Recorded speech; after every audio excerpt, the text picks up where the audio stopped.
Olá pessoal, este é o SupraCast, o seu podcast de cardiologia do interior de São Paulo para o mundo. E aqui quem vos fala é Pedro Heitor. Vocês acharam que iam se ver livres de mim, mas eu tô aqui novamente para trazer um episódio muito bacana com vocês. Tô mais uma vez aí com meu grande amigo Almir. Fala pessoal, fez falta hein Pedrão no último episódio, hein? Ah cara, mas foi um episódio bacana, viu? Vou já comentar sobre ele aí. E tô aqui com uma contratação de peso que a gente trouxe. No episódio passado a gente trouxe 2 grandes contratações e essa é a terceira, que o Almizão fez um suspense. Ele é o cara organizador do grupo, o Kroos do Real Madrid. Fala aí, Rafa, se apresenta. Fala pessoal, boa noite, tudo bem?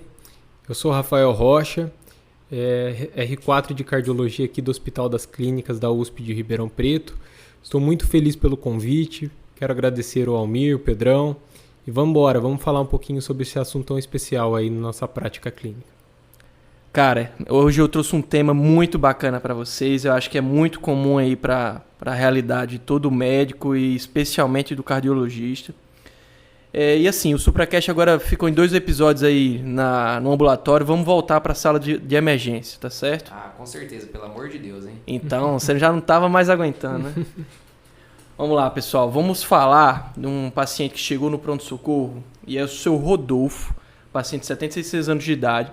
Ele comparece ao seu PS referindo a queixa de sensação de mal-estar, acompanhada por palpitações. E que essa queixa se iniciou há mais ou menos 3 dias. Inicialmente ele tentou lidar com medicações analgésicas, antieméticas, ele achou que era gases, mas não teve resposta. Aí ele compareceu hoje para tentar descobrir do que se trata. Ele fez, eu só saio daqui quando descobrir o que está acontecendo comigo. Ele nega dor torácica, nega dispneia, síncope, tá certo? Mas é um paciente portador de hipertensão, fazendo uso de losartana, 50mg 2 vezes ao dia, hidroclorotiazida, e além disso é um paciente diabético, fazendo uso de metformina, tá certo? 1 grama a dia. Ele nega qualquer tipo de internamento prévio por essa condição, nega que essa condição aconteceu previamente, foi a primeira vez que trouxe ele, tá certo? E nega qualquer outro tipo de comorbidade mais grave. No momento da sua avaliação, ele está com a pressão arterial de 94/62, tá certo? Uma frequência de 132 batimentos por minuto, saturando 96% e uma frequência respiratória de 22 incursões respiratórias por minuto. Certo. O estado geral bom, normo corado, normo hidratado, consciente orientado, tranquilo, mas o que chamou a atenção aí na avaliação cardiovascular desse paciente é que ele tinha um ritmo cardíaco irregular com padrão taquicárdico, certo? Já temos uma coisa aí, Chama atenção, né? Já temos uma coisa que chama atenção. Mas a ausculta respiratória presente bilateralmente, sem ruídos adventícios, certo? Extremidades sem edemas e panturrilhas livres. O que é que vocês gostariam de primeiro pedir para esse paciente? Pedrão, falou em taquicardia e ritmo irregular, me traz o eletro. Primeira coisa que eu quero, cara. Não tem como continuar, né? Isso aqui é podcast de cardiologia, hein? A gente não conversa sem um eletro, hein? Então, cara, realmente eu tô brincando aqui com vocês, né? Não citei o eletro logo de começo. Vamos lá. O que é que tinha no eletrocardiograma desse nosso paciente? Como eu falei, a frequência é em torno de 130, né? Tava 131 no eletrocardiograma. Mas chamava atenção um RR irregular, com a ausência de uma das vezes, com a linha de base trêmula, meio tremosa, tá certo? Tremosa. Esse termo eu gostei, hein? E aí, pessoal, o que é que vocês falavam desse eletro aí? A gente está diante de um paciente com queixa de palpitações, ele está taquicárdico no PS e com esse eletrocardiograma, né, a gente tem que pensar que possa ser, né, um ataque à arritmia. E o eletro ele vai ser fundamental para discernir qual taquiarritmia é essa, né? Mas antes disso, lembrar, né? Paciente com taquiarritmia no pronto-socorro é igual à sala de monitorização. A gente vai estabelecer ali, se necessário, um acesso venoso central, fornecer O2 se necessário, né? E deixar esse paciente bem monitorizado, porque essa arritmia, até a gente saber exatamente o que está lidando, pode ser potencialmente fatal. Mas essas dicas que você trouxe de eletro aí nos fazem pensar, né, no principal hipótese para um paciente dessa idade, né? De quantos anos que ele tem? 76. De 76 anos. Então, eu vou deixar para o Rafa dissecar um pouco mais esse eletrocardiograma aí, Rafa. Opa! Então, Almir, como você falou, esse eletro, esse quadro clínico que o Pedro trouxe, tudo leva a crer que estamos falando da arritmia mais comum no mundo, a arritmia mais frequente na nossa prática clínica, uma arritmia que não é a arritmia do cardiologista E eu vou arriscar dizer que nem do clínico. É uma arritmia que todo médico tem que saber reconhecer, saber manejar. É a arritmia que o cirurgião vai encontrar no paciente no período perioperatório. É o paciente que o paciente da endócrino vai apresentar que tem tireopatia. Então a gente está diante de uma fibrilação atrial provavelmente. Nesse eletrocardiograma que o Pedro trouxe, ele tem os 3 pontos principais para a gente definir uma FA. Tem ausência de ondas P no eletro de superfície. Certo. Tem um RR irregular, certo? Por essa condução AV irregular. E as atividades atriais irregulares, que são essas linhas trêmulas aí que o Pedro falou, entre os RRs, né? Tremosas, né? Tremosas, né? Nossa, estou inventando português. E essa arritmia, então, é uma arritmia que tem aumentado cada vez mais a sua prevalência e a sua incidência, né? Isso se relaciona muito com o envelhecimento, com o aumento da sobrevida da nossa população geral, né? Com o aumento da expectativa de vida, com o aumento da obesidade, também, que é um fator de risco importante aí da fibrilação atrial. E também as melhoras de ferramentas de monitorização, né? Aumento de diagnósticos, smartwatches, entre outras ferramentas aí que contribuem para a gente ter aí. E eu queria, assim, só lembrar aí para o ouvinte, né? Como que o eletrocardiograma é tão fundamental, né? Porque às vezes o desavisado, quando eu falei lá atrás que tinha um ritmo cardíaco irregular, já foi direto para FA. Mas vamos lembrar aí que existem outras condições dentro da cardiologia que causam um ritmo irregular. Seja o flutter ou um ataque atrial, ambos com condição AV variável. O paciente que tem muitas extracístoles ventriculares, né, que vai causar irregularidade também. Lembrar que nem tudo é FA. Porém, como o Rafa comentou, é a principal arritmia dos pronto-socorros e a gente não pode não interpretar esse eletrocardiograma, certo? Excelente, Pedrão. E falando um pouco mais da FA, né, que é o tema do nosso episódio, entender que é uma doença, né, é uma arritmia muito complexa, né? Ela tem diversos mecanismos fisiopatológicos, mas a gente sabe, né, que ela está intimamente implicada aí com uma entidade clínica chamada miocardiopatia atrial, né? Cada vez mais a gente vem entendendo ainda mais essa doença, né? Então, assim, né, a FA ela tem diversos fatores que contribuem para o seu surgimento, entre eles obesidade, hipertensão arterial, tabagismo, diabetes mellitus, até mesmo exercícios vigorosos, né? Pacientes, atletas de alto nível têm um maior fator de risco para isso, né? Distúrbios autonômicos, entre outras diversas situações nas quais eu vou ter um aumento do risco de fibrilação atrial. Mas, de fato, o principal fator de risco para a fibrilação atrial é a idade, como o Rafa falou muito bem. A gente vê que nos gráficos a incidência vai aumentando conforme a idade. Uma coisa que eu queria chamar a atenção também é que existe essa FA, né, causada por essa cardiomiopatia atrial, né, que é uma alteração no átrio esquerdo, principalmente, relacionado ali às veias pulmonares, né? Mas existe também fibrilação atrial pura e simplesmente por um aumento, né, do sistema autônomo, principalmente por atividade adrenérgica. Isso acontece muito, né, naquele paciente que às vezes usou uma bebida estimulante, né, uma substância estimulante, ou eventualmente o álcool, podem também ser deflagradores, né, da fibrilação atrial, e isso está intimamente ligado também com a sua gênese, né? A FA, né, falando um pouquinho da fisiopatologia, ela está intimamente ligada, né, com o pior desfecho. Ou seja, os pacientes que têm a fibrilação atrial por si só já tem um risco aí aumentado de 1,5 vezes a 3 vezes, né, o risco de morte. Só de morte a gente está falando aqui, hein? Mas a principal implicação da FA, né, é o risco tromboembólico, né? A gente se preocupa muito com o AVC, né, mas também outras embolias sistêmicas, né? Além disso, a FA pode desenvolver insuficiência cardíaca, né, demência vascular, que é uma outra coisa ligada, depressão e uma redução da qualidade de vida no geral, né? Então é muito importante, por isso que a gente está trazendo essa arritmia aqui, né, de tamanha importância clínica, como o Rafa falou muito bem, né? É uma arritmia de qualquer médico, né, não só do clínico ou do cardiologista, como costumam dizer. Voltando ao caso, Pedrão, falando um pouquinho de FA, né? E esse nosso paciente, será que esse caso que ele está apresentando, esse episódio de FA, é único? Quanto tempo será que começou? porque isso muda na nossa classificação da doença, né? Inclusive, falando um pouquinho da classificação de FA, né? A gente tem uma classificação clássica, né? Fala realmente de FA paroxística, aquela que dura menos de 7 dias, a FA persistente, aquela que dura mais de 7 dias, a FA persistente de longa duração, aquela que dura mais de 1 ano, e além disso a gente tem a FA permanente, que é uma decisão clínica, né, em conjunto do médico e do paciente, em não restaurar o ritmo sinusal, aceitar o ritmo e manter.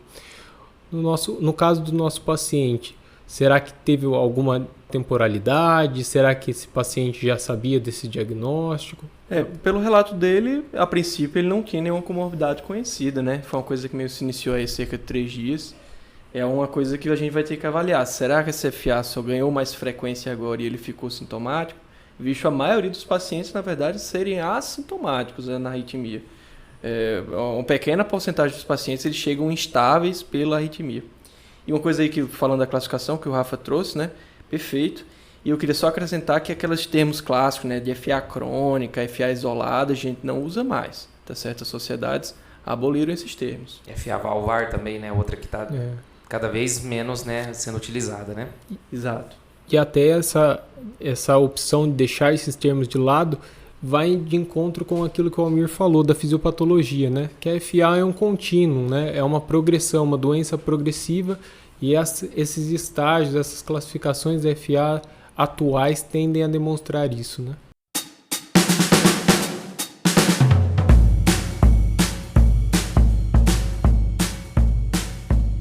Então vamos lá, vamos tratar o Sr. Rodolfo, que o coitado tá esperando até agora, diz que a gente ia dar um diagnóstico para ele, a gente tá só conversando aqui. Vamos pro que interessa, né? Vamos pro que interessa.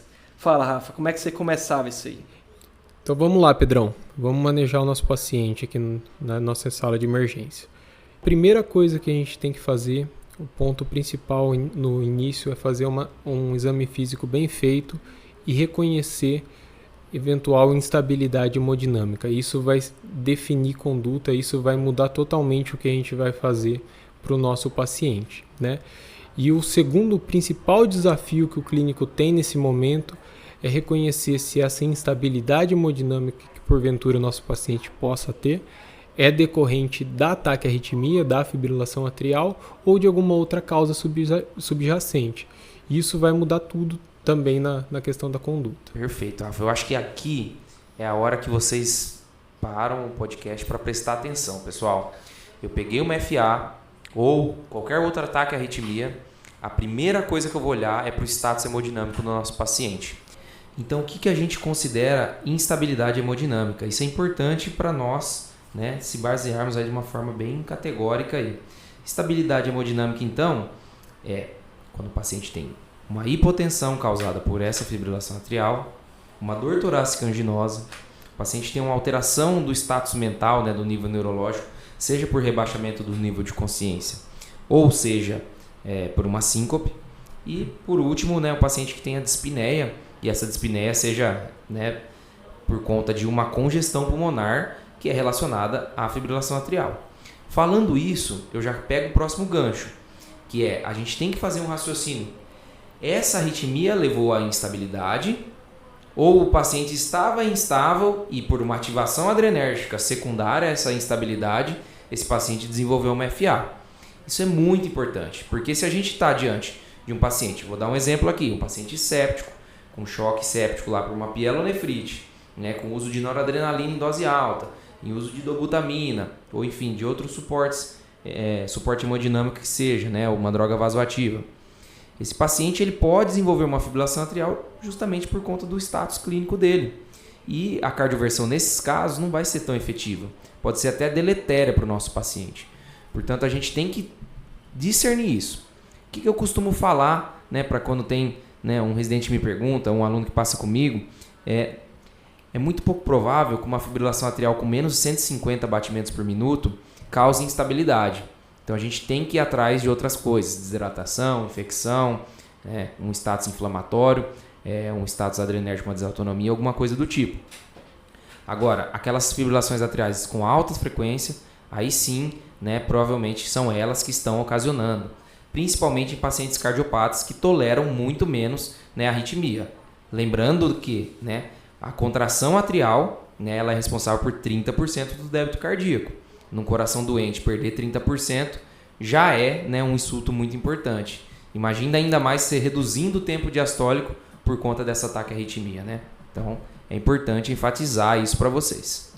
Cara, quantas vezes a gente não é chamado para uma situação que vai avaliar um paciente, chega aquele idosinho, como a gente falou, cheio daqueles fatores de risco, o at risk para FA, que a ARRA trouxe aí na última diretriz, e ele tá com FA, mas o idosinho tá desidratando, tá tendo diarreia, e assim, o tratamento para ele não vai ser, um exemplo, amidarona, a cardioversão. O tratamento para ele vai ser soro, vai ser mandar ele tomar um pouco mais de líquido e às vezes a FA melhora por conta própria, né? Exatamente, né? Sempre buscar a causa base, né? Esse é o grande segredo, né? Os próprios sintomas de instabilidade às vezes confundem, né? Com certeza. E, às vezes o paciente é um chagásico com 20% de fração de ejeção, com uma PA basal ali de 8/5, 9/6 e tá bem perfundido, tá consciente, tá orientado.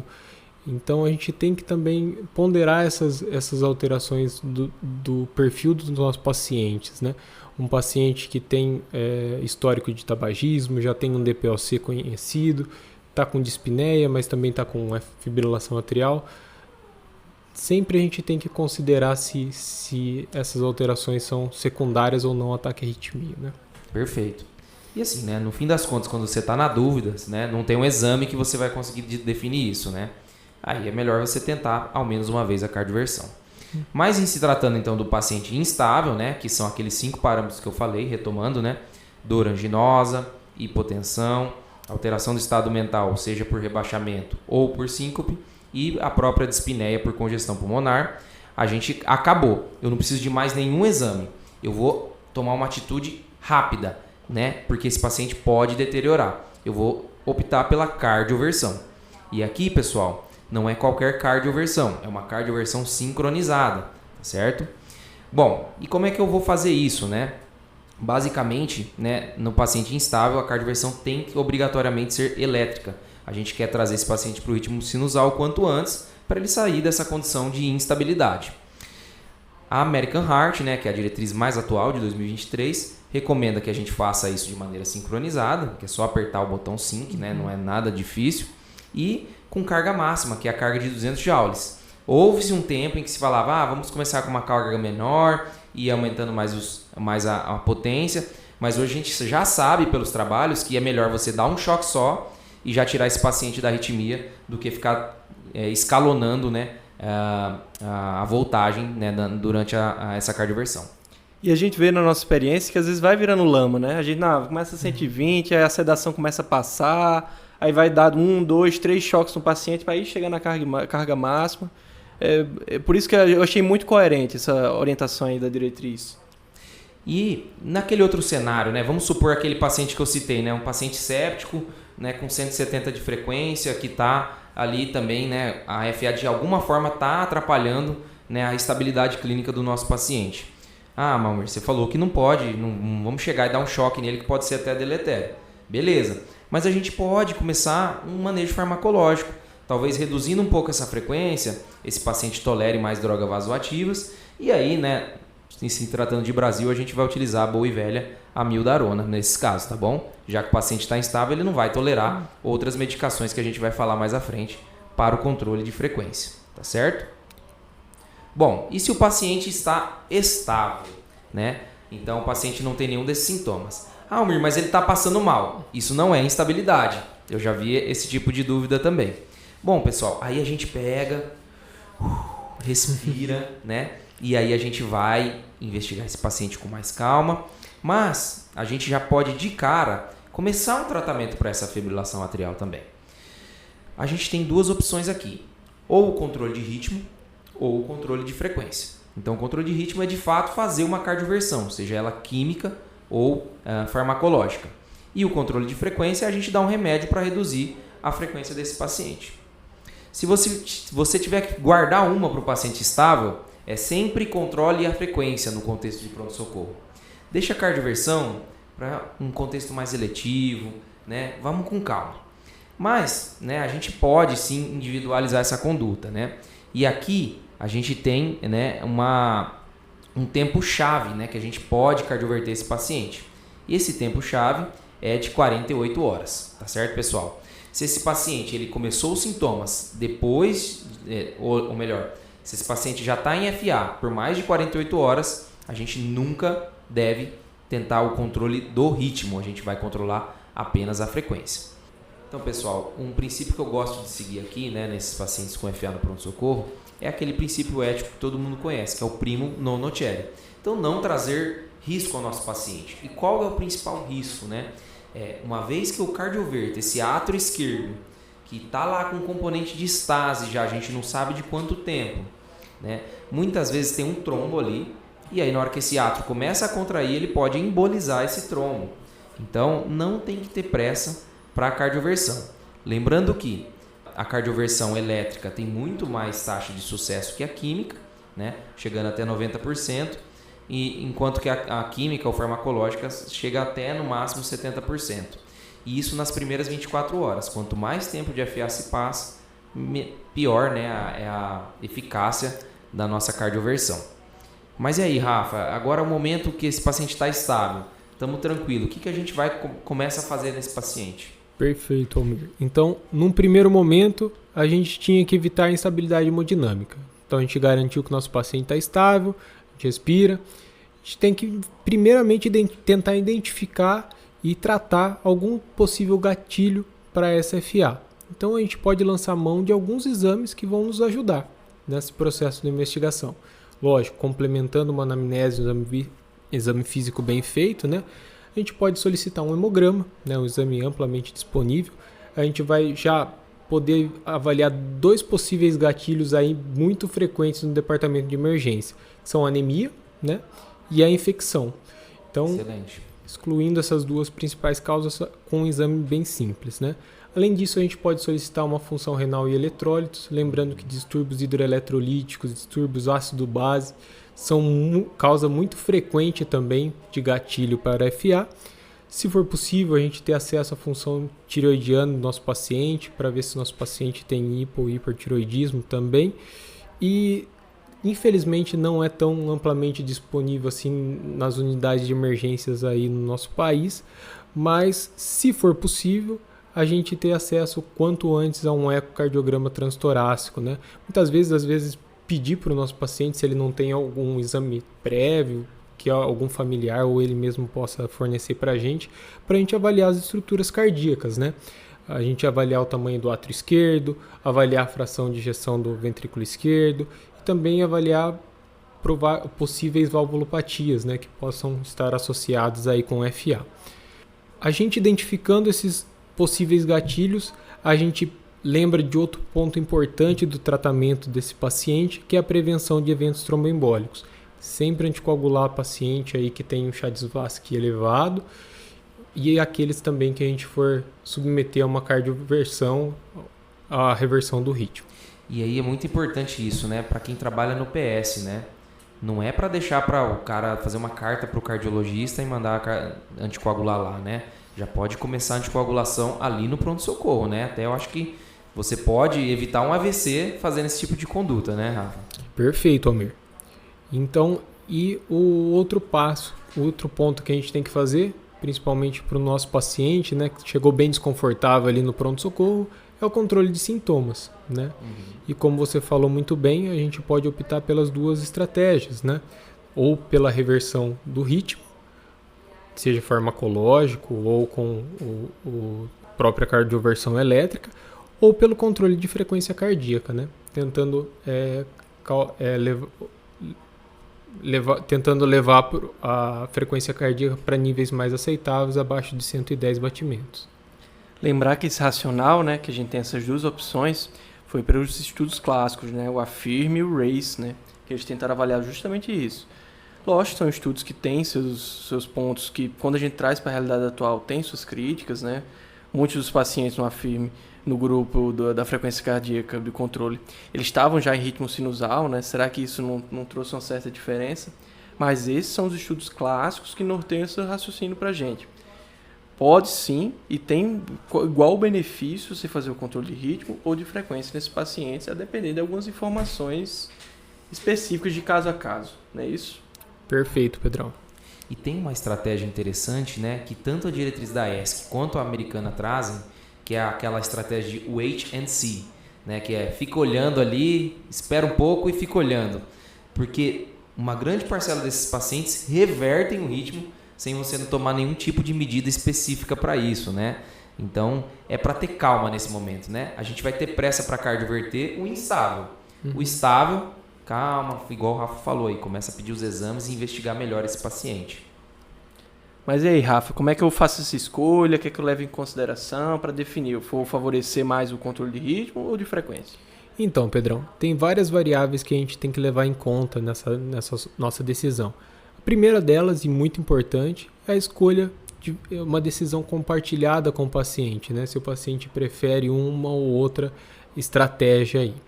Aí aqueles pacientes que têm uma idade mais avançada, que têm uma história de FA de longo tempo, já conhece ter essa taquiarritmia a longo tempo, tem poucos sintomas, que já tem um histórico de controlar facilmente ali a frequência cardíaca com as medicações de uso normais, né? Ou tem um átrio esquerdo muito grande. Todos esse perfil de paciente favorece a gente a estratégia de controle de frequência cardíaca, né?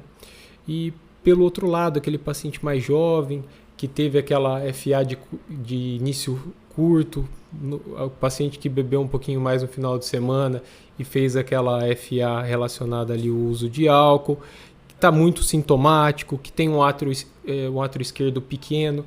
Esse é o perfil de paciente que a gente acaba preferindo ali também a reversão do ritmo, né? Então, com o aspecto de controle de frequência, Rafa, o que é que a gente tem de opção medicamentosa? O que é que a gente pode fazer? O que é primeira linha? O que é que para algum caso a gente vai ter que escolher, para outro não? Me diz aí.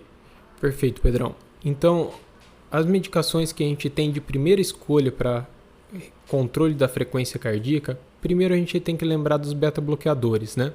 Os beta-bloqueadores que no nosso último episódio o Danilo, o Marco conversaram um pouquinho sobre os mecanismos de ação. Quem não conferiu, vale a pena voltar aí no episódio da semana passada para dar uma olhada. Exatamente, episódio número 4, terapia antianginosa, hein? O Rafa fez o dever de casa aí, hein, cara?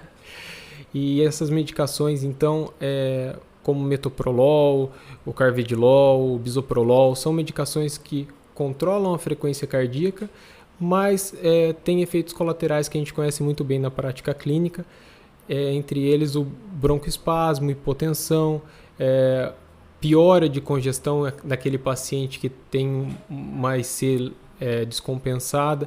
Então esse perfil de paciente a gente tem que ter um pouquinho de cuidado. Aquele paciente que tem histórico de broncoespasmo importante, aquele paciente que está crepitando um pouquinho nas bases, talvez seja o paciente que a gente não opte por utilizar os beta-bloqueadores. Outras medicações que a gente pode utilizar também são os bloqueadores de canais de cálcio, o verapamil e o diltiazem, né, que também têm efeitos colaterais parecidos com os beta-bloqueadores, como bradicardia e hipotensão, mas não estão associados aí com o broncoespasmo, né?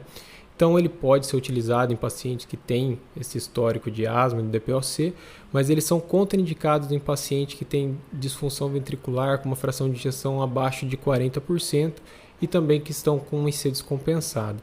Esse perfil de paciente a gente não utiliza esse tipo de medicação.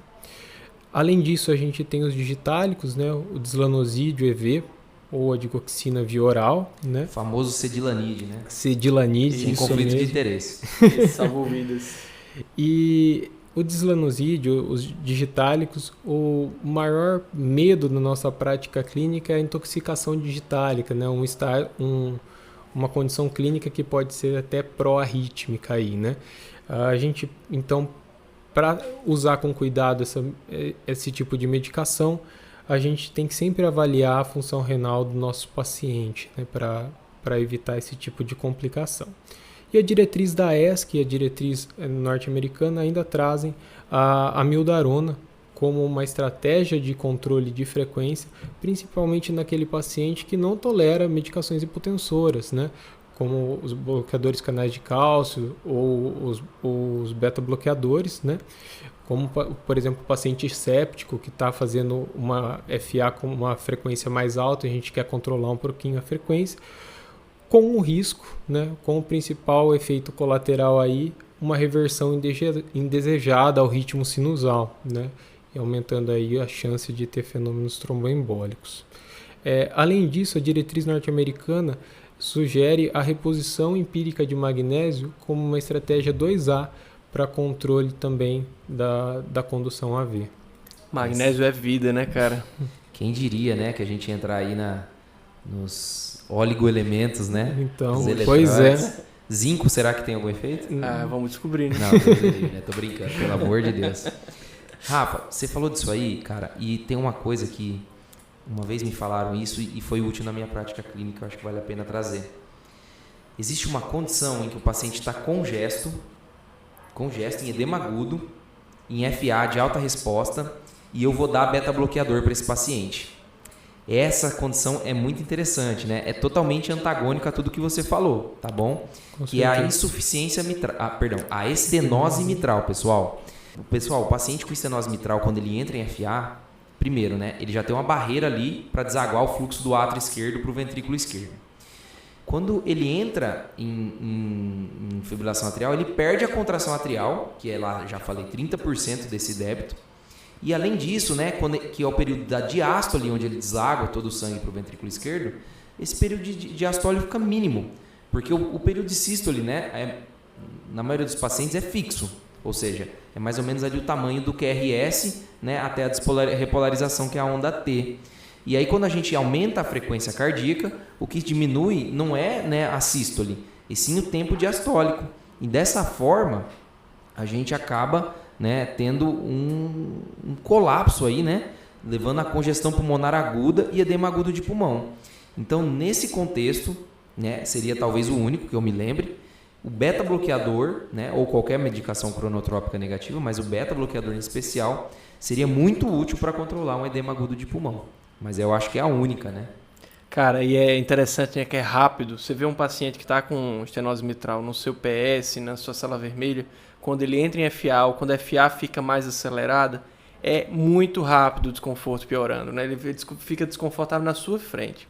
Então, Amorzão, já que você já está falando aí, vamos aproveitar e já fala aí sobre o controle de ritmo no ponto de vista químico para o nosso paciente. O que a gente vai ter que fazer, o que a gente tem de opção, aqui no Brasil especialmente. Beleza. O Rafa já falou um pouquinho dessa medicação, né, que é a amiodarona, né? Infelizmente, é a única que nós temos aqui endovenosa. Nós temos também a propafenona, que é apenas oral no Brasil. Existe a forma endovenosa no exterior. Mas a boa e velha amiodarona é a que nos acompanha aí no pronto-socorro aí da vida, né? Ela é uma medicação que pode ser usada nesse contexto para também controle de frequência. E aqui eu acho que o segredo maior é a velocidade de infusão. Então a gente pode, né, trazendo para a prática um pouco, né, tirando da dose de diretriz, uma dose para controle de frequência, a gente pode fazer ali uma ampola, que é 150 mg, lentinho, para correr em 1 a 2 horas, né, pensando naquele paciente séptico, né, que pode ter um efeito colateral de hipotensão. Já no paciente que a gente quer cardioverter, né, a gente vai iniciar uma dose de ataque, que as diretrizes trazem como 5 a 7 mg quilo em 1 a 2 horas, mas na prática é 300 mg, né, que a gente faz ali para correr em 1 hora, né? E a gente deixa uma dose de impregnação. Essa dose de impregnação, né, e manutenção, a gente costuma deixar 900 mg, né, que são 6 ampolas. São 6 ampolas, né, no soro glicosado, sempre lembrando que a gente dilui a amiodarona em soro glicosado. E deixa para correr em 24 horas, podendo essa dose de manutenção chegar até 1,2 gramas em 24 horas, né? Aumentar mais 2 ampolinhas aí. Lembrar, né? A amiodarona pode causar flebite, então a gente tem que ter um acesso legal, pode ser periférico, mas idealmente um central. Pode causar hipotensão, principalmente pelo solvente dela, né? É um solvente que pode causar hipotensão. Pode causar bradicardia, bloqueio atrioventricular, obviamente, né, porque a gente está bloqueando ali, né, o mecanismo de taquicardia, e prolongamento do QT. Então, tomar cuidado, né, com associação com outras drogas ou paciente que já tem alguma alteração nesse sentido, tá bom? Lembrar também que ela é responsável por tireoidopatias, então a gente pode, né, descompensar uma tireoidopatia aí que o paciente já tenha uma predisposição, tá certo? E eu queria fazer só um comentário e aproveitar que você comentou aí rapidamente sobre a propafenona. Isso, inclusive, a gente vai ter um episódio aí de shorts só para fazer um comentário rápido, como é que é a estratégia de Pill in the Pocket, que é uma estratégia muito boa para controle de frequência, principalmente para aqueles pacientes que têm um surto pontual, que acaba entrando em FA. Só que lembrar, né, que o que eu queria trazer aqui, que normalmente, quando você quer adotar essa estratégia, o primeiro momento, a primeira vez que você vai fazer, tem que ser na sala de emergência, ou tem que ser monitorizado, tá certo, pessoal? Não vai sair adotando aí para todo mundo na primeira vez, sabendo que existe o risco do paciente abrir um flutter e conduzir 1 para 1, o paciente fibrila. Perfeito, acho que a gente tem que lembrar dessa estratégia, mas lembrar que no arroz e feijão do pronto-socorro a gente vai usar a boa e velha amiodarona. Isso falando se a gente for cardioverter, né? Que não é a maioria das vezes. Agora, me veio uma lembrança aqui também que é interessante, é que mesmo quando a gente opta, né, naquele paciente instável, que eu vou dar um choque nele, é interessante, se você tiver tempo, começar uma infusão de amiodarana antes de fazer o choque, se der tempo, obviamente. Se o paciente está muito instável, você vai promover o choque e aí depois você pode deixar. Por quê? Porque você reduz a recidiva da ataque cardíaco. Então você cardioverte ele e reduz a chance de ele voltar, né, para o ritmo de fibrilação atrial posterior à sua cardioversão. Então sempre que der, começa a amiodarona, vai correndo e naquele meio tempo preparando seu desfibrilador, sua sedação, sua analgesia, para depois já promover o choque e ter maior sucesso. A diretriz até traz isso, né? Especialmente naqueles pacientes que você faz o choque, ele sai momentaneamente para ritmo sinusal e volta para FA. Às vezes é um paciente que vai se beneficiar bem da amiodarona, né?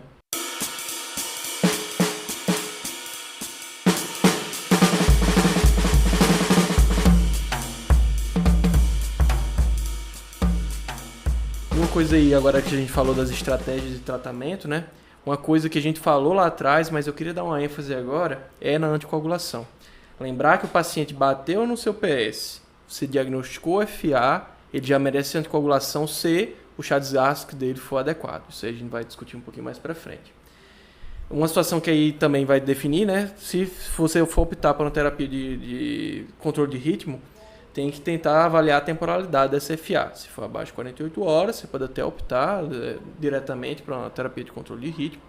Se não, vamos ter que lançar a mão ou do anticoagulação aí por mais ou menos, pelo menos 3 semanas, ou o eco transesofágico para avaliar se tem trombo, tá certo? Se por acaso você adotou a estratégia de anticoagulação por 3 semanas ou fez o eco e não viu trombo, você está autorizado a fazer a cardioversão.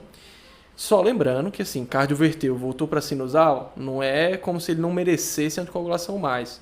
Esse átrio vai ficar no instane, ele ainda está meio bobão, ele ainda tem chance de formar um trombo lá dentro. Vai ficar com anticoagulação pelo menos por mais 4 semanas, com chance de evoluir ad eterno, a depender do Chades-Vask. E aí, Rafa, o que é que você poderia me dizer aí do Chades-Vask? O que é que compõe ele? O que é que a gente tem que levar em consideração para anticoagular nosso paciente mais por longo prazo?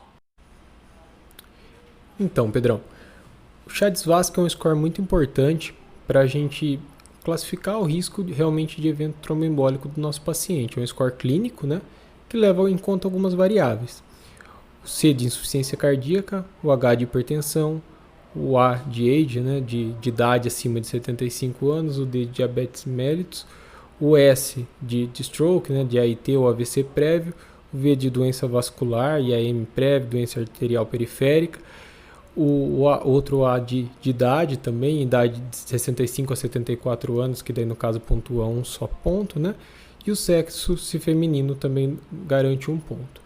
Então, homens com Chades-Vask maior ou igual a 2 e mulheres com Chades-Vask maior ou igual a 3, a gente tem uma indicação de anticoagulação por conta do alto risco de fenômenos tromboembólicos, né? Perfeito. E nos pacientes com menos que isso, né, que seriam um homem com 1 ou a mulher com 2, a gente tem que levar para discussão, né? E se não tiver nenhum critério, ou na mulher só o caso sexo feminino, a gente vai mesmo assim anticoagular se a gente optar pela cardioversão por pelo menos 4 semanas. Depois a gente poderia suspender, né? Então lembrar que eu costumo falar assim, uma vez que o paciente é FA, ele é sempre FA. Então o que vai estabelecer se ele vai usar anticoagulação não é o ritmo em que ele se encontra, e sim o risco tromboembólico que é calculado pelo Chades-Vask. Perfeito. Agora vamos voltar para o Rodolfo. Vamos saber como é que ficou o caso dele? Show de bola. Vamos lá. Seguinte, seu Rodolfo, ele fez o eco, ele fez os exames, ele estava estável, né? Como comentei previamente, deu tempo da gente fazer toda essa análise. O chefe do eco estava no pronto-socorro, inclusive ele estava de plantão na hora, ele já aproveitou e fez o eco. Fração de ejeção preservada, tá certo? Nesse contexto, um paciente mais idoso, nessas condições que eu comentei, com fatores de risco, o que, é que vocês teriam escolhido aí para ele de terapia?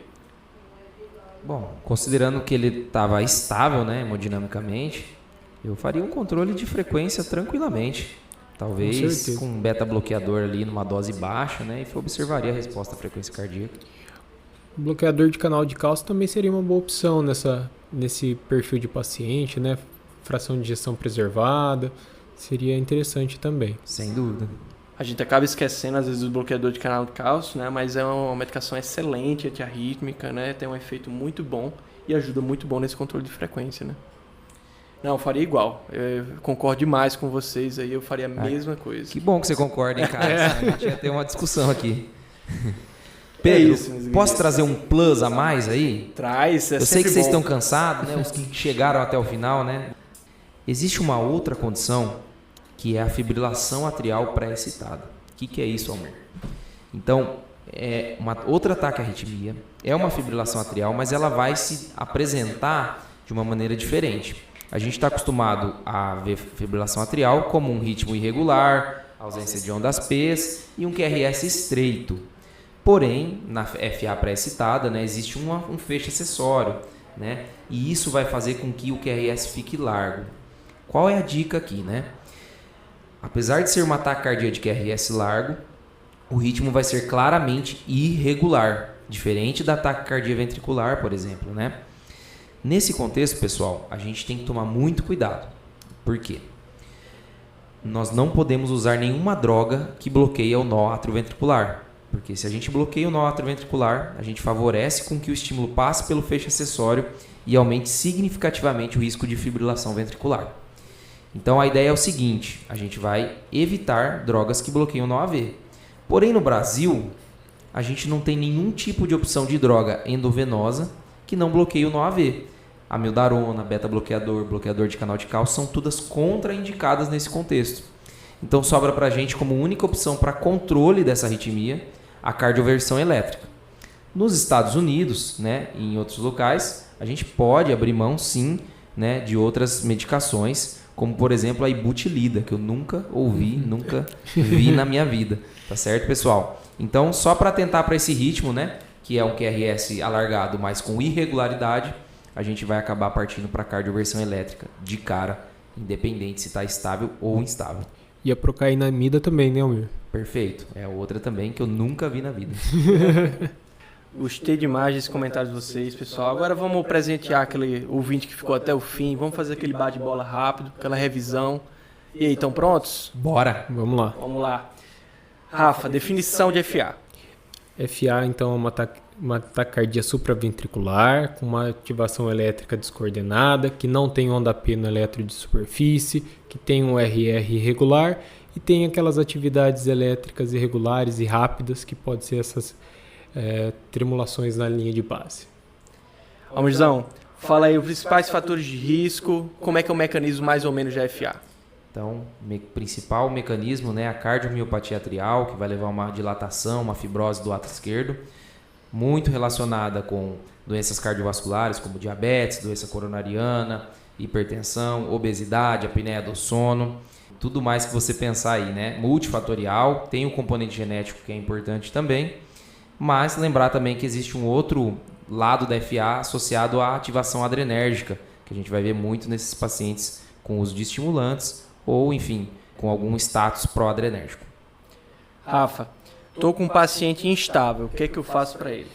Vamos levar ele para a sala de emergência agora, monitorizar esse paciente, garantir um acesso venoso e levar ele para a viagem para Osasco, né? O de orientar, S de sedar, A de ambusar se for necessário, o outro S de sincronizar, cardioverter e observar se a gente tem sucesso no nosso controle de ritmo, né? Quero dar ênfase nesse S de sincronizar que o Rafa falou, senão dá tudo errado. Caramba, não tinha um lugar melhor para levar não? Osasco? Osasco é difícil, hein? Vamos lá, Mirzão. Toda FA com critério de instabilidade, tá hipotenso, tá dispneico, merece ser revertida? Não. Lembrar que a gente tem que ver se a FA que está causando a instabilidade ou se o paciente já estava instável por alguma outra coisa. FA estável, Rafa, o que é que a gente faz? A gente investiga e trata gatilhos, causas, sempre lembrar de prevenir fenômenos tromboembólicos e controlar os sintomas do paciente, seja pela estratégia de controle de ritmo, seja pela estratégia de controle de frequência. A gente vai pesar essas duas estratégias aí.